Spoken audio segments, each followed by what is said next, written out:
If you are someone who, when things start to go good or things are going good in any way, you start to get really nervous, like you're going to get smacked or smacked down, and you feel guilt for that, I want to ask you a question, and that is, what are you hoping to get from the guilt? And be honest. Because for me, I realized it was a pardon. A pardon from what? From the potential punishment from having good. Like, I'll be forgiven if I feel guilty and stay aware that I am just very lucky. And it seems like that message was coming from the universe or God or source. It seems like that's where that came from, but it's not where it came from. It came from my human conditioning. My human conditioning from my elders and from watching the behavior and beliefs of people in my world.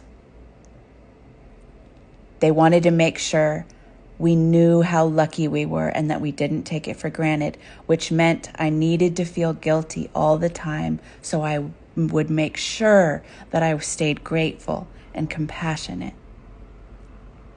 So the first thing for me to know is that wasn't God. That wasn't the universe. That was fear.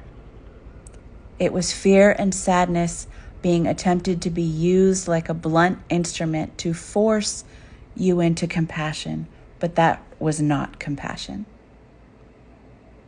Compassion is love and understanding, not guilt. Compassion is allowing things to be witnessed as they are in a space of love. Compassion is not continually smacking yourself so that you will remember to be a good human because you've been conditioned to believe that you are actually a rotten human at the core. And so you need to be constantly reminded and you need to be smacked in order to create and retain goodness. But what if compassion felt like love instead of guilt? And I mean truly. You might think it looks like love, but what does it actually feel like? If it feels like guilt, if compassion feels like guilt, then there's a misunderstanding in there still. You believe you need the guilt to keep you good. A lot of people believe that. You're in good company. But you have a decision to make then. Guilt creates more guilt. You're aware of this. So if you want guilt to be the vehicle for love and goodness, for kindness and compassion, then you can continue that. That is your choice. That's the way it's mostly done in the world.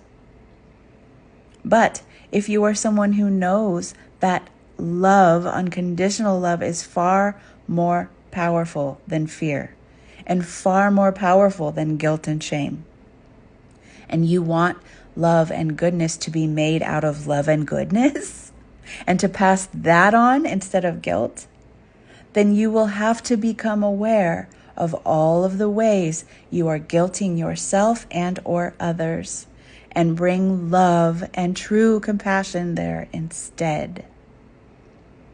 That love has to start with you, of course, though, because you cannot give away, you cannot attempt to be loving towards others in a way that you won't be towards yourself.